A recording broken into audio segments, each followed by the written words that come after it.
दोस्तों, तो इस वीडियो में बात करेंगे एक और अपकमिंग आईपीओ के बारे में। तो ये आईपीओ है कस्तूरी मेटल कंपोजिट आईपीओ।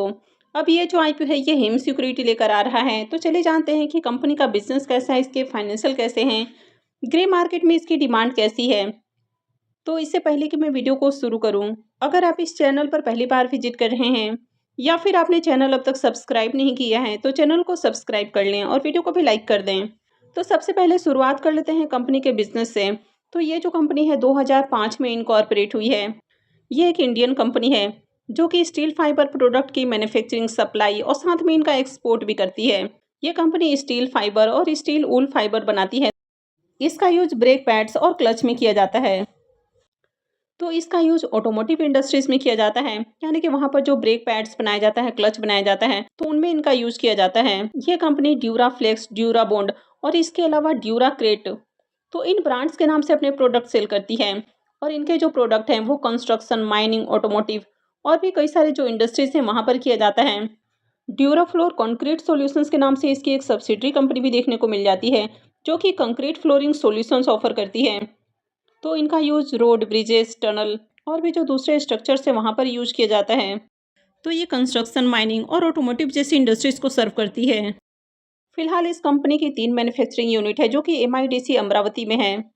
कंपनी के अगर प्रोडक्ट पोर्टफोलियो को देखें तो इसमें ड्यूराफ्लेक्स स्टील फाइबर है, जो कि टनल, माइंस और रॉक स्टेबलाइजेशन के लिए हाई स्ट्रेंथ फाइबर के रूप में यूज किया जाता है। इंडस्ट्रियल फ्लोरिंग फाइबर है, जिसका use warehouses, factories, road और साथ ही प्रीकास्ट वॉल के रूप में किया जाता है। ड्यूराबॉन्ड स्टील वूल फाइबर है, जो कि हाई थर्मल स्टेबिलिटी फाइबर्स है, जो कि रेनफोर्सिंग स्ट्रक्चर्स में यूज किया जाता है। तो कंपनी के अगर बिजनेस को देखें तो इनका बिजनेस काफ़ी बढ़िया है और एक तरह से इनका यूनिक बिजनेस भी देखने को मिल जाता है, यानी कि इस तरह की काम करने वाली मार्केट में कोई दूसरी लिस्टेड कंपनी नहीं है। तो कंपनी का बिजनेस अच्छा है, यूनिक सेक्टर है इनका।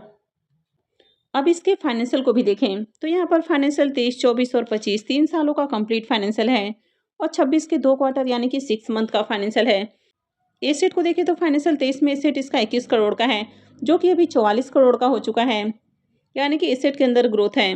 इनकम को भी देखें तो साल दर साल कंपनी का इनकम भी इंक्रीज हुआ है। कंपनी के प्रॉफिट को देखें तो फाइनेंशियल 23 में कंपनी का प्रॉफिट जहां 1.5 करोड़ के अराउंड है, 24 में बढ़ के 2 करोड़ 35 लाख। लेकिन फाइनेंशियल 25 में कंपनी का प्रॉफिट डाउन है, 2 करोड़ 7 लाख का प्रॉफिट है। और फाइनेंशियल 26 के 2 क्वार्टर में 2 करोड़ 47 लाख का प्रॉफिट है। फाइनेंशियल 25 में कंपनी का प्रॉफिट थोड़ा गिरा है, लेकिन उसके बाद देखें तो 26 के 2 क्वार्टर में भी अच्छी जंप देखने को मिल रही है। इबिटा को देखें तो इबिटा इसका इंक्रीज हुआ है।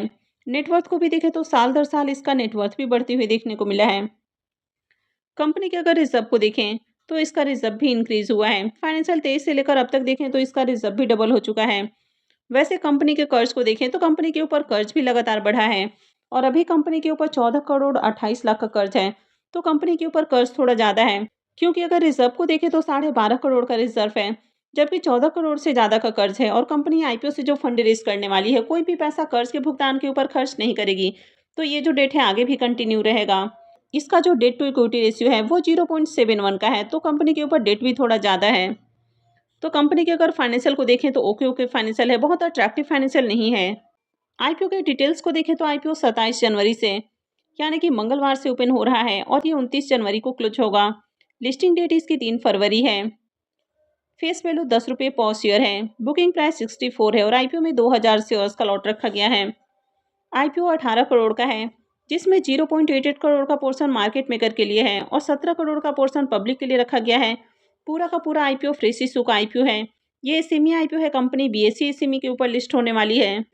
अब इस आईपीओ का लीड मैनेजर हेम सिक्योरिटी है। तो हेम सिक्योरिटी काफ़ी दिनों के बाद कोई आईपीओ लेकर आ रहा है और आप सबको पता होगा कि हेम सिक्योरिटी जो भी आईपीओ लेकर आता है उन आईपीओ में डिमांड थोड़ी बढ़िया देखने को मिल जाती है, यानी कि आईपीओ की लिस्टिंग थोड़ी अट्रैक्टिव प्राइस के ऊपर होती है। हालांकि ये किसी भी तरह का रिकमेंडेशन नहीं है। आईपीओ में रिजर्वेशन पोर्शन को देखें तो मार्केट मेकर के लिए आईपीओ में 5.01% का पोर्शन है। क्यूआईबीएस के लिए 47.38%, एंकर इन्वेस्टर्स के लिए 28.42%, एक्स एंकर इन्वेस्टर्स यानी कि क्यूआईबीएस के लिए 18.97%, एचएनआईस के लिए 14.32%, यहाँ पर बिग एचएनआईस के लिए 9.52% और स्मॉल एचएनआईस के लिए 4.80% का पोर्शन है। रिटेलर्स के लिए 33.28% का पोर्शन रखा गया है। आईपीओ में एंकर इन्वेस्टर्स की ओर से बिडिंग फ्राइडे को ही आई थी और एंकर इन्वेस्टर्स को इस आईपीओ में 7,82,00,000 शेयर्स ऑफर किए गए हैं, यानी कि 5 करोड़ का पोर्शन एंकर इन्वेस्टर्स को एलोकेट किया गया है। तो चलिए इसके एंकर लिस्ट को भी देख लेते हैं। आईपीओ के अगर एंकर लिस्ट को देखें तो आईपीओ के एंकर लिस्ट में टोटल 4 नाम देखने को मिला है। 18 करोड़ का आईपीओ है और इसमें 4 नाम है। तो यहाँ पर भी कुछ इंटरेस्टिंग नेम देखने को मिल रहे हैं, जैसे कि इसमें राजस्थान ग्लोबल का नाम देखने को मिल रहा है। अब जो राजस्थान ग्लोबल है ये काफ़ी बड़े इन्वेस्टर्स हो चुके हैं, यानी कि अब ये मेन बोर्ड आईपीओ में भी पैसे लगाते हैं और जनरली राजस्थान ग्लोबल का नाम जिन आईपीओ में देखने को मिलता है तो थोड़ी बहुत वहाँ पर डिमांड तो होती ही है। यानी कि इस तरह के जो बड़े इन्वेस्टर्स हैं ये काफ़ी रिसर्च के बाद कहीं भी पैसे लगाते हैं। आईपीओ के ऑब्जेक्टिव की बात करें कि कंपनी आईपीओ से जो फंड रेज करने वाली है तो उसको कहाँ यूज करेगी, तो कंपनी 13,29,00,000 रुपए प्लांट और मशीनरीज के सेटअप के ऊपर खर्च करने वाली है और बाकी का पैसा जनरल कॉर्पोरेट पर्पस के लिए यूज किया जाएगा। इसके केपीआई इंडिकेटर को देखें तो आरओई को देखें तो आरओई इसका 13.80 का है, आरओसी 13.76% है। तो आरओई और आरओसी ये दोनों ही देखें तो ओके ओके है। डेट टू इक्विटी रेशियो इसका 0.74 का है, जो कि अभी 0.71 देखने को मिल रहा। रिटर्न ऑन नेटवर्थ इसका 11.54% है। पैट मार्जिन 3.64% है, तो पैट मार्जिन काफ़ी लो है। इबिटा मार्जिन 9.99% है, तो ये भी लो है। और प्राइस टू बुक वैल्यू को भी देखें तो ये 0.42 का है। प्राइस टू बुक वैल्यू ना तो बहुत हाई होना चाहिए और ना ज़्यादा लो होना चाहिए। ईपीएस को देखें तो ईपीएस इसका 2.71 का है, तो ईपीएस भी लो है। पी मल्टीपल 23.59 का है, तो पी वाइज देखें तो यहाँ पर भी कंपनी थोड़ी एक्सपेंसिव वैल्यूएशन के ऊपर आईपीओ लेकर आई है। प्रमोटर्स की होल्डिंग अभी 92.35% है, जो कि आगे 67.90% हो जाएगी। कंपनी की मार्केट कैप को देखें तो कंपनी बहुत छोटी है, 66.53 करोड़ का इनका मार्केट कैप है। आईपीओ में लॉट साइज को देखें तो आईपीओ में 2000 शेयर्स का एक लॉट है। तो आईपीओ में अगर आप रिटेल पोर्शन से भी अप्लाई करते हैं तो कम से कम आपको 2 लॉट के लिए एप्लीकेशंस लगाना होगा, यानी कि 4000 शेयर्स के लिए अप्लाई करना होगा और मिनिमम इन्वेस्टमेंट अमाउंट इसमें 2,56,000 रुपये रहेगा। आईपीओ के शेड्यूल को देखें तो आईपीओ 27 जनवरी से यानी कि ट्यूसडे से ओपन हो रहा है और ये 29 जनवरी को क्लोज होगा। अलॉटमेंट डेट इसका 30 जनवरी है, रिफंड डेट 2 फरवरी, क्रेडिट डेट भी 2 फरवरी है और लिस्टिंग 3 फरवरी को होने वाली है।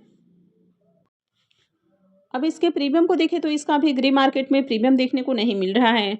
कंपनी के अगर बिजनेस को देखें तो कंपनी का बिजनेस काफ़ी अच्छा है। कंपनी कई सारे ब्रांड्स भी ओन करती है, फाइनेंशियल भी इसके ओके ओके हैं और कंपनी का बिजनेस भी यूनिक है। इस तरह की मार्केट में लिस्टेड कोई दूसरी कंपनी भी नहीं है, यानी कि ओवरऑल ये सब तो ठीक है। ये जो आईपीओ है ये हेम सिक्योरिटी लेकर आ रहा है। आईपीओ के एंकर लिस्ट को भी देखें तो एंकर लिस्ट भी बढ़िया देखने को मिला है, लेकिन ग्रे मार्केट में अब तक इसकी डिमांड देखने को नहीं मिल रही है। तो जब तक ग्रे मार्केट में प्रीमियम ओपन नहीं होता है तब तक अप्लाई करना रिस्की हो सकता है। हालांकि ये किसी भी तरह का रिकमेंडेशन नहीं है, ये वीडियो सिर्फ और सिर्फ इन्फॉर्मेशन और एजुकेशन के पॉइंट ऑफ व्यू से बनाई जा रही है।